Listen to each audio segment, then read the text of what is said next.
So guys, మేము కన్యాకుమారిలో first time మా ట్రిప్లో క్యాంపింగ్ టెంట్ అయితే యూజ్ చేస్తున్నాం. క్యాంపింగ్ టెంట్ వేస్తున్నా, చూడండి ఒకసారి ఎట్లా వేస్తారో.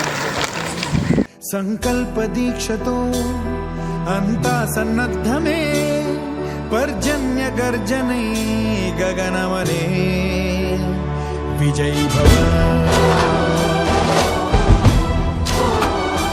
విజయ్ భవ.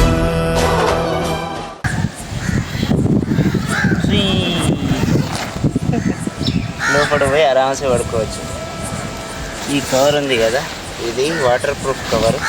వర్షం పడినప్పుడు పైన వేసుకోవచ్చు. ఇప్పుడు మనకు వర్షం పడతలేదు కాబట్టి ఇది అవసరం లేదు. లోపల పెట్టేసి ఇక హాయిగా పడుకోవచ్చు మనం. చలో గాయస్, ఇప్పుడు రాత్రి 11 అవుతుంది. ఇది మేము కన్యాకుమారి రైల్వే స్టేషన్లో ఫస్ట్ టైం మా క్యాంపింగ్ టెంట్ యూజ్ చేసినాం. లైక్ అండ్ సబ్స్క్రైబ్ చేసుకోండి రోమ్ విత్ షేర్ యూట్యూబ్ ఛానల్ని. జై హింద్.